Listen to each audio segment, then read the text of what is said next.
যে রামপাল নিয়ে আমরা আন্দোলন করেছিলাম। আমরা আন্দোলন করেছিলাম বিধায় কিন্তু আমরা এই প্রকল্পটা ছিল হচ্ছে 660 মেগাওয়াটের 4টা প্রকল্প, দুটো বাস্তবায়ন করেছে 1320 মেগাওয়াট, আর 1320 মেগাওয়াট কিন্তু তখন বলা ছিল যে আন্দোলনের মুখে সরকার নথি স্বীকার করেছে এবং বিশ্ব সম্প্রদায়ের চাপের মুখে। তো কয়লা বিদ্যুৎ নিয়ে অনেক ইনভেস্টমেন্ট হয়েছে, সরকারের একটা রং সিদ্ধান্ত ছিল। হঠাৎ করেই তৎকালীন অর্থমন্ত্রী ঘোষণা দিলেন যে আমরা 60% কোল থেকে সোর্সিং করব।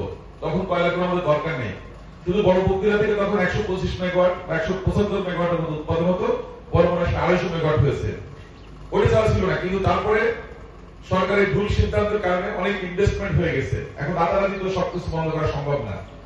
আমরা দায়িত্ব নেওয়ার পরেই আমি গত সপ্তাহে আমাদের মন্ত্রণালয় থেকে একটা ঘোষণা দিয়েছি যে রামপাল, পায়রা, মাতারবাড়ি সহ যতগুলো কয়লা বিদ্যুৎ কেন্দ্র আছে সেগুলোতে অনলাইন মানে বাতাসের যে দূষণ কোথাও একটা উদ্যোগ নাই, যখন একটা বিজলি চমকায় বা যেটা সেটা বাংলায় ঘোষণা দেওয়া হয়েছে।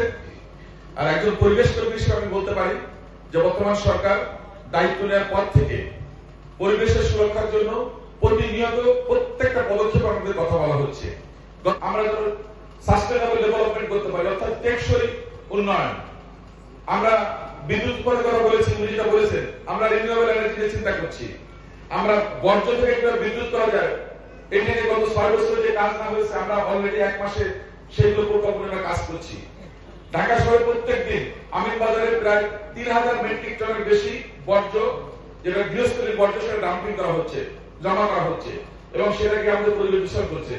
আমরা উদ্যোগ নিয়েছি, চায়নার সাথে 2021 সালে একটা চুক্তি হয়েছে, ওই চুক্তিকে বাস্তবায়ন করলে ওই বর্জ্য থেকে প্রতিদিন আমরা 42.5 টন অর্থাৎ 42.5 টন 5 মেগাওয়াট বিদ্যুৎ এখান থেকে উৎপাদিত হবে এবং এটার ফ্লাই অ্যাশ দিয়ে সিমেন্ট হবে এবং নিচে যে আশটা আসবে বটমাস যেটা বলছে সেটা দিয়ে আমাদের ব্লক তৈরি হবে। অর্থাৎ পুরোটাই কিন্তু রিনিউয়েবল হয়ে যাচ্ছে এবং এটাতে আমাদের ঢাকা শহরের পরিবেশ অনেক ভালো হবে। আর পাশাপাশি আমাদের ঢাকা শহরের দূষণ সেটার জন্য আমাদের কিছু পরিকল্পনা চলছে।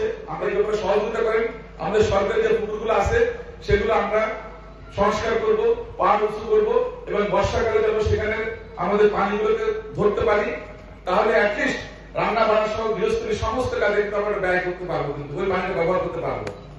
তো সেই জন্য আমি সবাইকে অনুরোধ করবো যে আপনারা এই ব্যাপারে সতর্ক হন এবং প্রত্যেক এলাকায় আমরা ইতিমধ্যে আইডেন্টিফাই করেছি মোংলাতে প্রায় 52টা পুকুর আছে যেগুলো সরকারি পুকুর। আমরা চেষ্টা করবো 52টাকে উদ্ধার করার জন্য যে কোনো মূল্যে।